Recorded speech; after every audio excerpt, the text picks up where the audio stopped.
Woi, saudara. Akhirnya Piala Dunia 2022 selesai dan kita tidak perlu mete lagi. Beta sih penasaran, ada kok saudara yang dari tanggal 20 November tuh kick off sampai di final tanggal 18 tuh tidak melewati satupun pertandingan. Beta pikir tidak ada ya. Ya, mungkin kita nonton hanya big match saja. Nah, meskipun sudah berakhir saudara, tapi momen-momen Piala Dunia ini nampaknya masih hangat untuk kita goreng.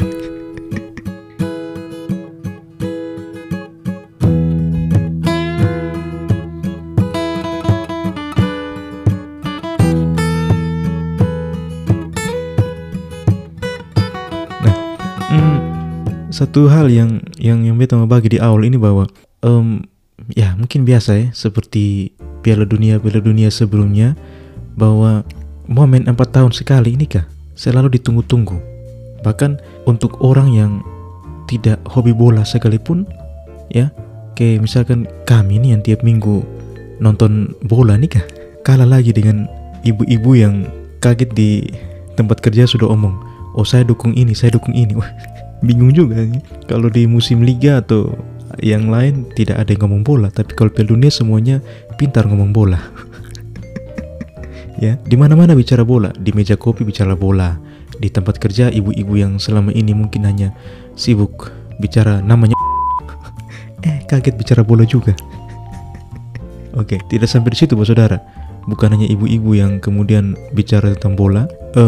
Ada satu, ini kurang tahu dia ini profesor atau apa, dari Oxford University ya, tepatnya namanya Wolfson Center for Mathematical Biology Footballing Procrastination. Agak ribet. Nah, namanya Mathematical Institute yang di Oxford University. Ini penelitinya namanya Joshua Bull. Beta baca prediksinya beliau itu setelah kick off tanggal 18 siang kalau tidak salah.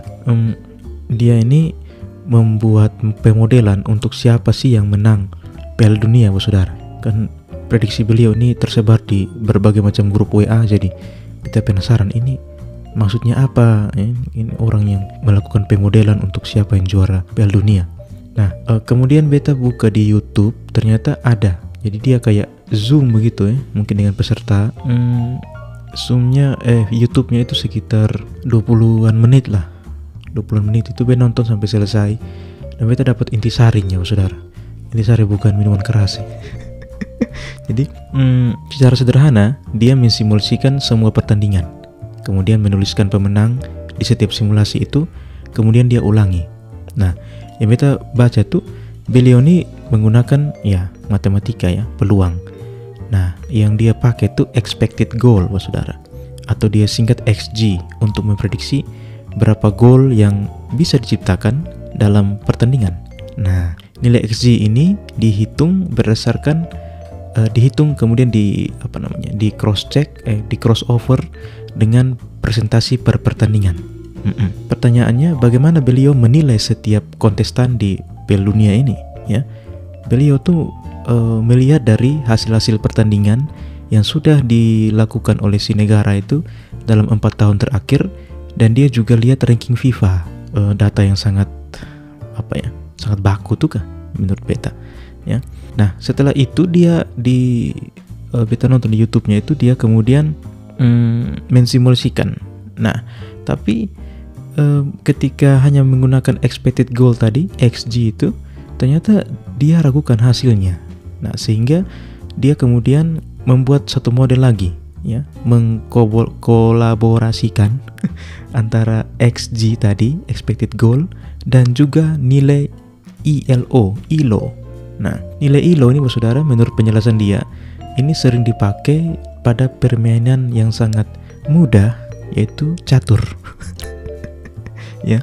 Nah, menariknya saudara, setelah dia pakai nilai XG dan juga dia pakai nilai ILO ini, prediksinya benar saudara, yaitu Argentina yang juara. Tidak berhenti sampai situ saudara. Kemudian dia masih ragu juga dengan pakai XG dan pakai ILO ini ya. Dan dia kemudian buat simulasi berikut yang ketika menonton beta tidak mengerti juga yang simulasi kedua ini ketiga ini maksudnya apa. Dia otak-atik lagi, kemudian hasil akhirnya adalah Brasil yang juara. Nah, simulasi terakhir ini yang tersebar di grup-grup WA tadi yang beta sudah jelaskan di saudara di awal tadi. Nah, di sini dia miss saudara. Ketika beta lihat hasil simulasinya beliau tuh kan, final itu dia prediksi Brasil ketemu dengan Belgia. Nah, ini kalau kita lihat dari peringkat FIFA memang Belgia tuh kalau tidak salah peringkat 2 atau 3. Tapi pendekatannya beliau ini beta lihat miss juga ya. Tapi tidak 100% gagal sih beta lihat, karena beta lihat di hasil simulasinya tuh kah, meskipun beta cari artikel ilmiahnya itu beta tidak dapat, tapi presentasi yang juara tuh yang pertama tuh Brasil, yang kedua tuh si si Argentina. Kan kita tahu kan Argentina yang juara. Tapi ya menurut beta pendekatan sains ini juga terkadang tepat, terkadang juga miss, tapi missnya tuh tidak banyak saudara. Nah, nampaknya pendekatan sains ini juga menarik saudara dalam memprediksi sesuatu di masa depan. Berdasarkan apa yang beta pahami ya, semua yang ada di alam itu kan membentuk pola tuh saudara, dan yang beta pernah lihat teman-teman yang matematika pun kayak membuat pemodelan tuh itu berdasarkan pola. Nah, dari pola ini baru kita bisa memprediksi sesuatu. Nah, kalau yang beta lihat bahwa kita jangan anti sains saudara. Meskipun banyak membuli tuh, oh beliau prediksi sih Brasil yang jual padahal Brasil sudah out. Itu tidak masalah sih saudara. Menurut beta sains ini sudah bisa menjawab berbagai macam hal. Kita sudah tahu bahwa karena sains Elon Musk bisa memprediksi bahwa Mars bisa dihuni suatu saat nanti. Karena sains di awal-awal pandemi kita semua takut saudara, tapi secepat kilat peneliti kemudian menemukan vaksin, dan saat ini kita sudah bisa lepas masker dalam tanda kutip ya. Bahkan beta baca katanya Bapak Presiden mau cabut aturan PPKM. Bahkan mungkin kita sudah asing dengan istilah PPKM dan PSBB ya. Padahal 2 tahun yang lalu atau 1 tahun yang lalu, atau bahkan di awal tahun ini saja, di awal tahun 2022 saja kita masih geger dengan hal itu. Ya saudara, sains memberikan banyak peluang, dan beta kembali ke prediksi beliau saudara bahwa pemodelan itu dibuat berdasarkan sesuatu itu bisa diprediksi saudara ya, karena ada pola-pola. Tapi apakah semua itu membentuk pola? Nah, ini yang kita lihat lagi.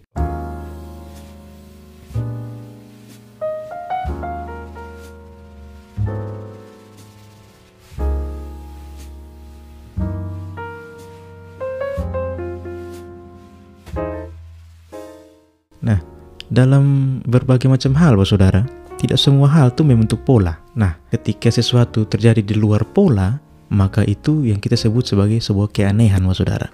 Misal, yang aneh itu kemarin kalau di Piala Dunia yang jadi juara adalah Qatar. Nah, itu aneh. Nah, hal yang aneh lagi kalau misalkan di makanan ada potongan jari manusia lengkap dengan kuku di dalam makanan itu. Ya, itu aneh saudara kan, tidak lazim juga. Tapi ini kenyataan saudara. Kemarin di Belu ya saudara. Bagi saudara yang tidak tahu Belu tuh salah satu kabupaten di Nusa Tenggara Timur ya. Kalau tidak tahu Nusa Tenggara Timur tuh provinsi di Indonesia. Nah, beta harus jelaskan karena banyak yang tidak tahu NTT itu di mana ya. Jadi ada kejadiannya tuh beberapa minggu yang lalu, ada orang beli sayur lodeh nih saudara di warung. Pas pulang, pas dibuka begini ada potongan jari manusia saudara. Kemudian beta bertanya-tanya, mungkin semua orang juga yang baca ini pertanyaan, baca ini berita kemudian bertanya-tanya, dari mana asal itu jari? Ya, kan tidak mungkin itu jari bisa jalan sendiri masuk ke dalam sayur lodeh tuh saudara. Itu jari bukan Patrick Star yang di SpongeBob tuh bisa jalan sendiri. Kan kita bayangkan bentuknya Patrick itu seperti jari itu kan. Nah, kalau secara biologi saudara, jari itu kan organ, tapi ada tingkatan lebih tinggi lagi dari organ, namanya sistem organ. Jadi kalau si jari terlepas dari sistem organnya, tidak mungkin dia jalan sendiri-sendiri saudara. Dia jalan sendiri-sendiri begitu, menyeberang jalan, masuk ke warung, naik ke etalase terus bilang, makan sayur lodeh dulu. Nah, kalau jari bisa jalan sendiri saudara, ya nanti pas pemilu kita tidak usah ke TPS saudara. Suruh saja, woi jari, lu pi TPS kau coblos ya, beta di rumah sa pantau quick count. Tapi lu boleh coblos nomor berapa sama jari, asal jangan nomor mereka tidak jelas. Dulu memihak ke sini, sekarang memihak ke sana. Pilih yang jelas ya jari. Nah, lu pilih terserah lu, asal jangan nomor yang itu.